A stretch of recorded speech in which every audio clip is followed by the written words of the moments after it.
Saudara-saudara, mohon dukungannya untuk channel YouTube saya ini dengan mengklik subscribe tulisan merah di bawah video ini, klik lonceng notifikasi, di like dan dibagikan kepada yang lain agar banyak orang diberkati. Tuhan Yesus memberkati. Selanjutnya kita akan mendengarkan sharing firman Tuhan. Namun sebelumnya mohon dengan kasih kepada Ibu Sonya Air untuk memimpin di dalam doa, disilakan. Dan saat ini Bapa, kami akan mendengarkan kebenaran firman-Mu. Tuhan mengurapi setiap telinga kami, biar kami Tuhan memiliki telinga seorang murid, sehingga kami dapat menangkap apa yang menjadi kehendak Tuhan melalui kebenaran firman Tuhan yang akan kami dengarkan bersama-sama. Tuhan mengurapi juga hamba-Mu Tuhan, Pak Franky, yang akan menyampaikan kebenaran firman-Mu. Kami sama-sama menerima remah yang baru dari kebenaran firman Tuhan yang akan kami dengarkan. Di dalam nama Tuhan Yesus kami mengucap syukur, kami berdoa, haleluya, amin. Amin. Terima kasih kepada Ibu Sonya. Sharing firman Tuhan di pagi hari ini akan disampaikan oleh hambanya Bapak Pendeta Franky Tangkilisan, Fasilitator Umum Jaringan Doa Sekota Palu, disilakan. Saat ini kita akan membaca firman Tuhan.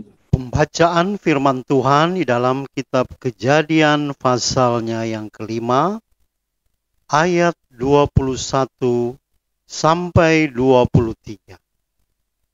Setelah Henokh hidup 65 tahun, ia memperanakkan Metusala.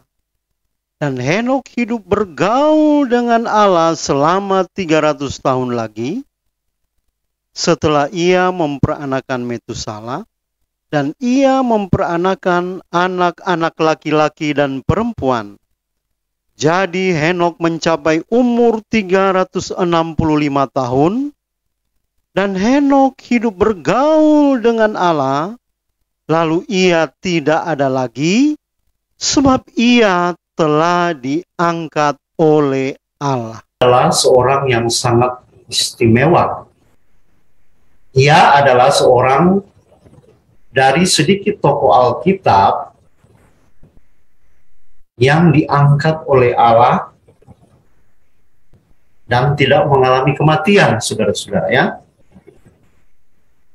Jadi saya anggap dia seorang tokoh Alkitab yang sangat istimewa, karena dia salah satu dari ketiga orang yang disebut dalam Alkitab. Sebab di Alkitab kan ada 3 orang yang terangkat ke surga, tapi tidak mengalami kematian, ya.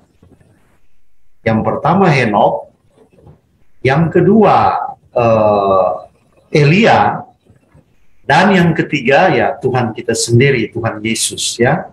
Secara fisik, secara tubuh, ya, langsung naik ke surga, ya.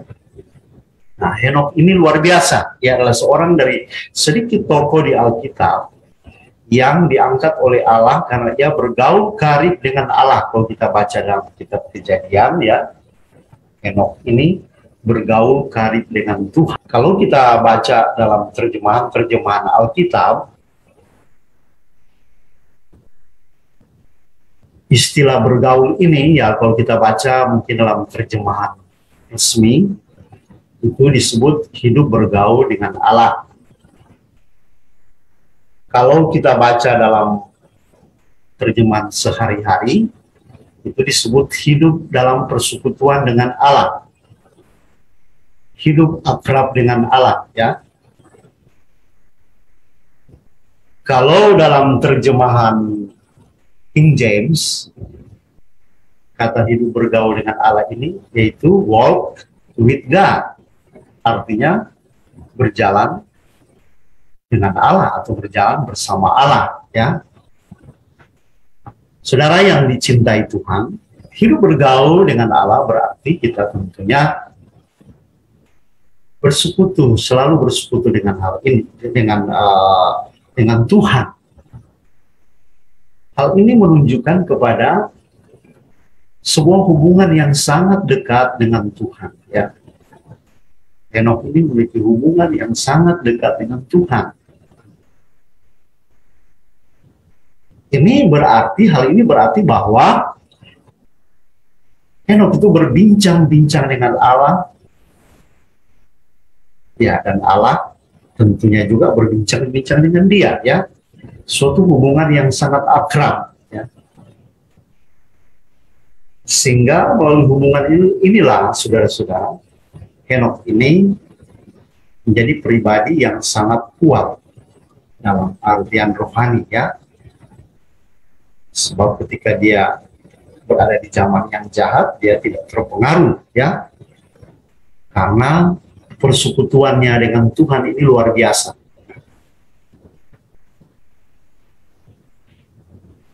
Ya, bagaimana hidup bergaul ya dengan baik, ya, atau dalam bahasa Inggris tadi, berjalan bersama Allah, walk with God.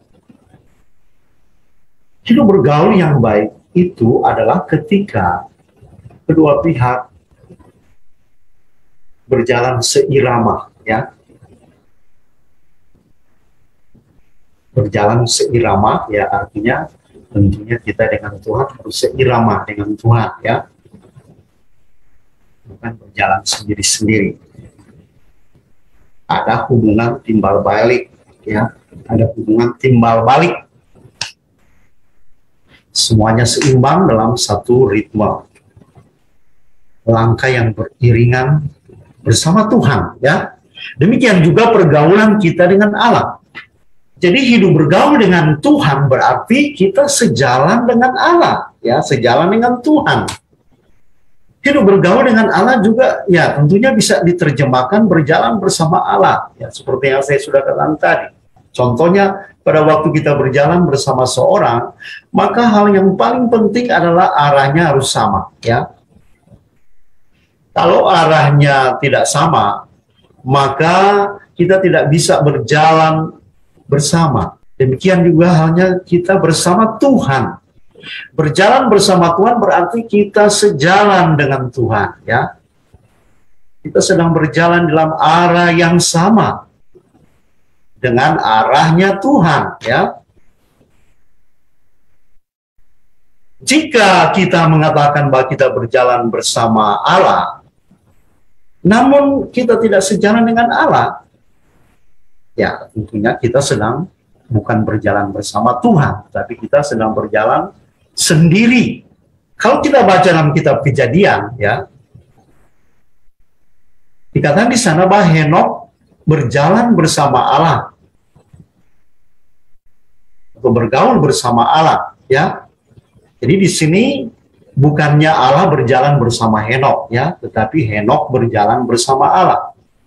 Dalam arti bahwa Henokh lah yang harus berjalan sejalan dengan Allah, dan bukannya Allah yang berjalan dengan Henokh. Jadi kita sebagai anak-anak Tuhan, kita harus mengikuti, bergaul dengan Allah itu kita harus mengikuti apa yang menjadi keinginan Tuhan.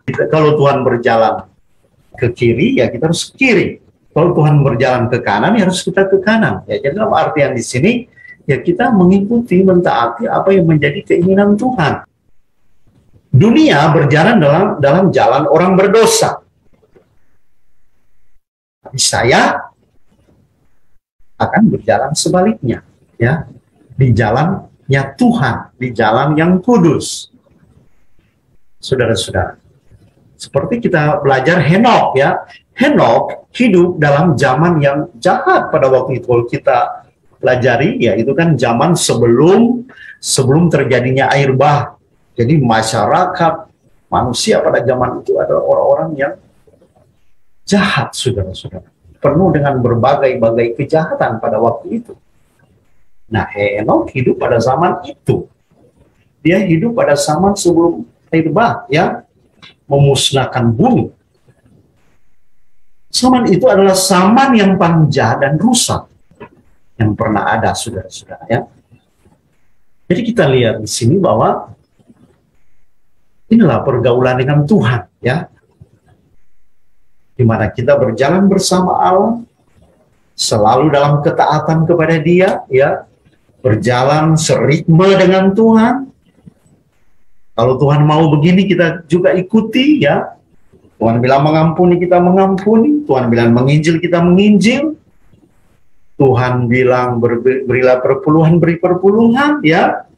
Tuhan bilang apa saja dalam firman Tuhan, kita harus menuruti kehendak Tuhan. Itulah pergaulan dengan Tuhan ya. Kalau kita membaca kisah tentang Henokh, ada beberapa hal yang saya ingin sampaikan. Yang pertama adalah Henokh itu dapat bergaul karib dengan Allah, ya, di tengah-tengah peranannya tentunya sebagai anak, sebagai saudara, sebagai suami, dan juga sebagai bapak. Henokh menjadi kudus, menjadi kuat imannya, menjadi saleh. Ya, dia bukan menarik diri dari kehidupan bermasyarakat, ya. Dia bukan menarik diri dari kehidupan sosial, ya, sosialnya, ya. Ia berhadapan dengan bermacam-macam persoalan, ia berhadapan dengan bermacam-macam karakter dalam keluarganya, serta juga berhadapan dengan keadaan manusia pada zamannya, saudara-saudara. Jadi dia jadi saleh, dia jadi kudus, dia jadi kuat dalam Tuhan, ya, mencintai Tuhan. Ya, bukan seperti ada kelompok-kelompok tertentu supaya kudus kita harus menjauh dari masyarakat, kita harus pergi bertapa ya di gunung-gunung, ada lokasi-lokasi tertentu yang aman, yang tenang, dan baru kita jadi kudus ya. Tidak. Tapi Henokh tidak demikian. Henokh tetap ada dalam masyarakat, dalam keluarganya, dalam kehidupan sosialnya. Saudara-saudara, di situ tentunya ujian terhadap imannya itu luar biasa, dan terbukti bahwa dia tidak terpengaruh ya di tengah-tengah kehidupan yang jahat. Dia tidak terpengaruh. Kenapa? Karena kuncinya adalah pergaulan dengan Tuhan. Kalau saya dan saudara banyak bergaul dengan Tuhan, maka di sana kita akan memperoleh kekuatan dari Tuhan untuk menghadapi bermacam-macam ujian, bermacam-macam godaan, persoalan yang ada di tengah-tengah kita. Ya, ada banyak orang yang mengiring Tuhan, tetapi gagal karena tidak mampu mengatasi kendala dan tantangan dari orang-orang, situasi di sekeliling mereka. Ya, Henokh tidak terpengaruh dengan segala macam dosa dan gaya hidup yang tidak benar dari segala macam godaan yang ada di sekitarnya, dari angkatan yang jahat pada waktu itu. Kalau Henokh bisa, saya percaya kita bisa, tetapi kuncinya tentunya dalam pergaulan dengan Tuhan. Ya, kalau kita kurang bergaul dengan Tuhan, apalagi sebagai pendoa, kita ini doanya cuma Senin Kemis ya. Sudah sebagai pendoa, ya cuma kalau suka doa ya doa, ya.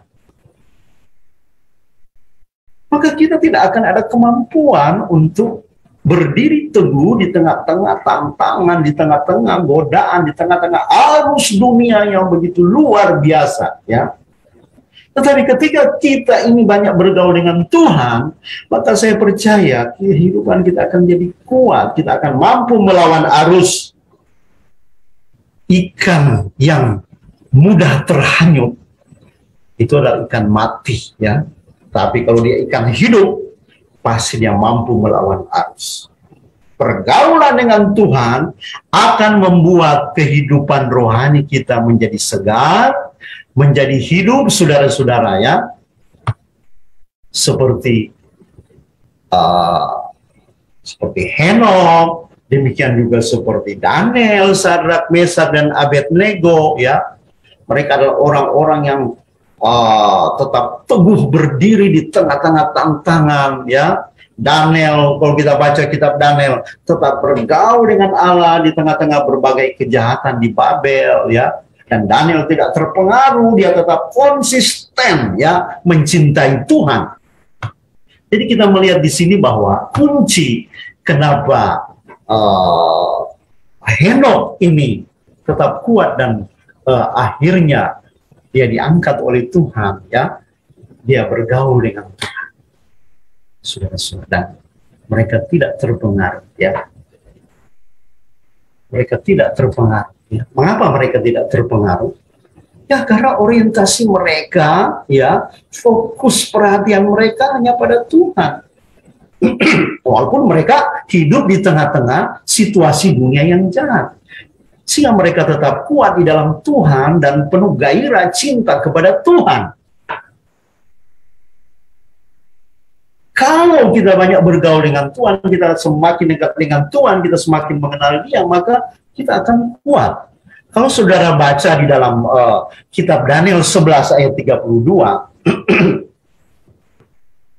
Daniel 11 ayat 32 di sana dikatakan, dan orang-orang yang berlaku fasik terhadap perjanjian akan dibujuknya sampai murtad dengan kata-kata licin. Tetapi umat yang mengenal Allahnya, akan tetap kuat dan bertindak. Sudah. Akhir zaman ini akan ada banyak godaan, akan ada banyak tantangan, akan ada banyak tawaran-tawaran dunia, bahkan dalam ayat tadi katakan akan dibujuk sampai murtad, ya. Tetapi umat yang mengenal Allahnya akan tetap kuat dan akan bertindak. Bagaimana supaya kita semakin mengenal Tuhan, ya? Lewat pergaulan, ya.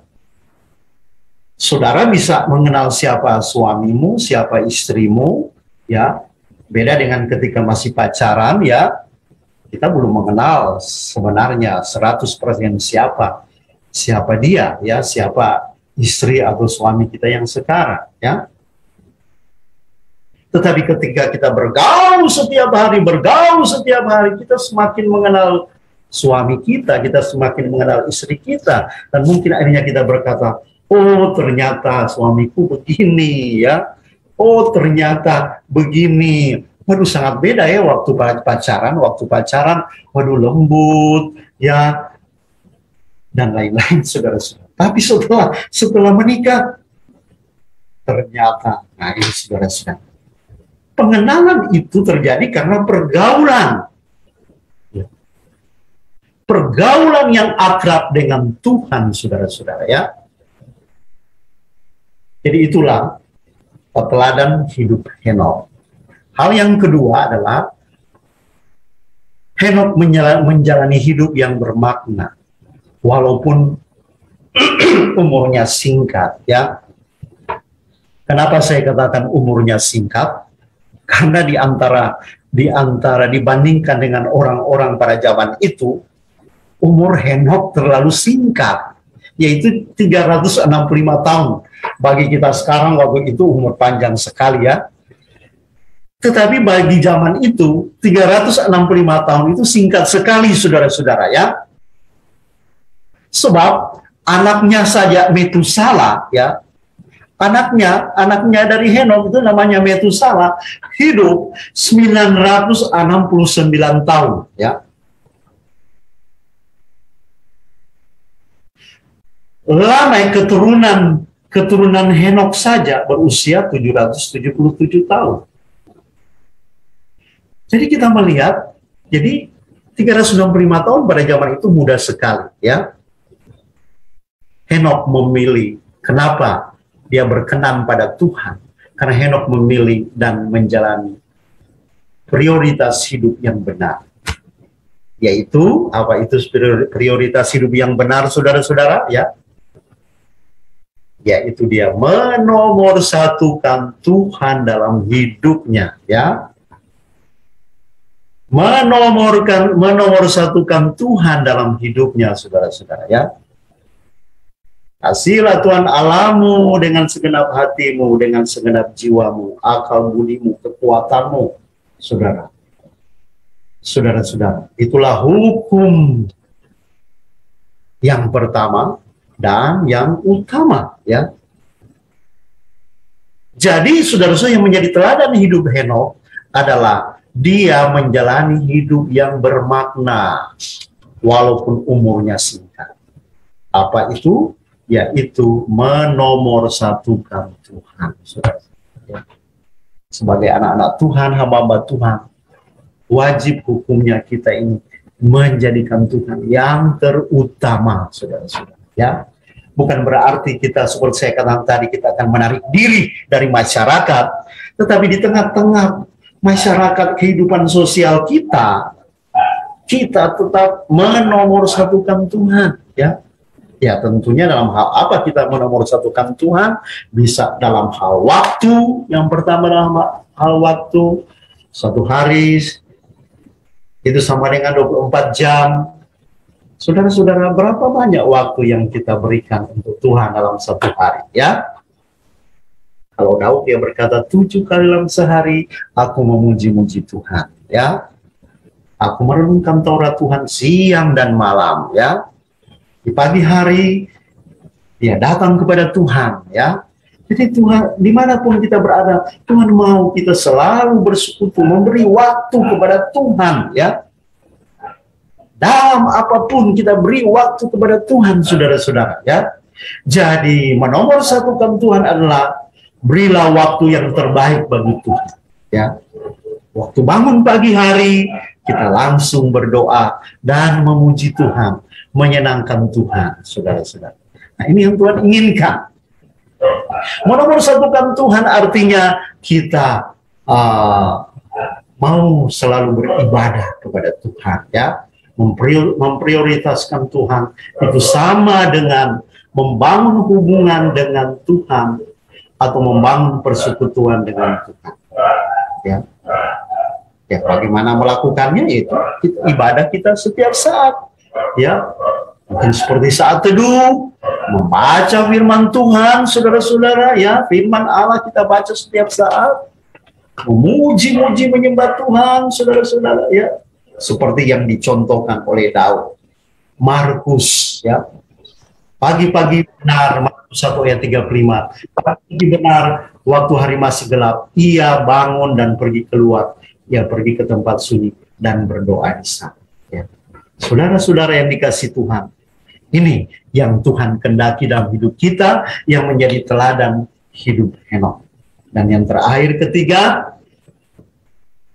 memuliakan Tuhan dalam segala hal. Ya. Tujuan Allah bagi kita di dunia ini, saudara-saudara, sekali lagi tujuan Tuhan bagi kita di dunia ini, menempatkan kita di dunia ini, di tempat kita masing-masing, di kota kita masing-masing, ya, di desa atau dimanapun kita berada, semuanya ada tujuan, Bapak Ibu, ya.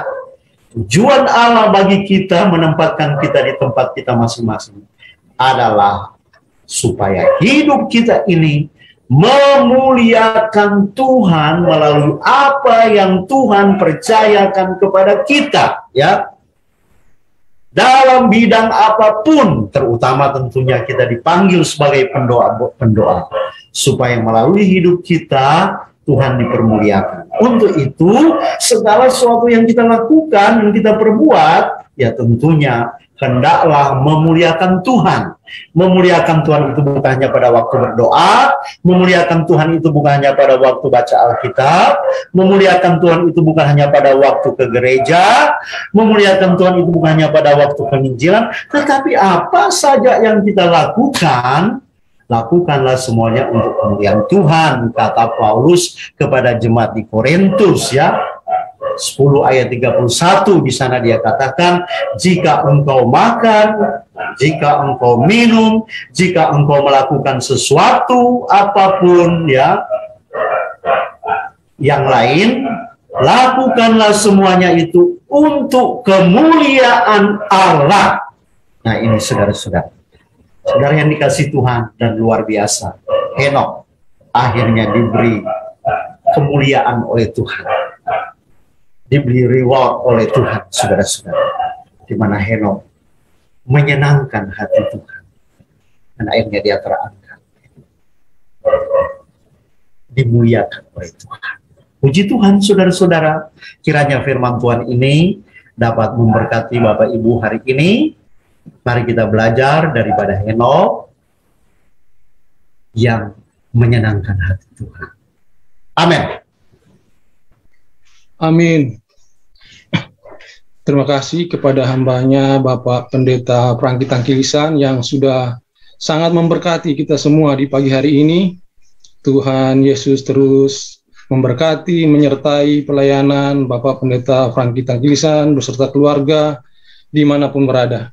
Untuk merespon kebenaran firman Tuhan yang telah disampaikan, mohon dengan kasih Ibu Feni Polii untuk membawanya di dalam doa, disilakan. Terima kasih Pak Beno, kita berdoa.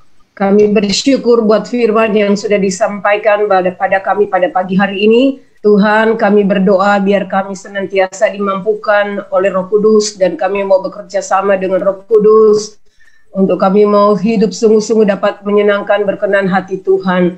Seperti Henok menyukakan menyenangkan hati Tuhan.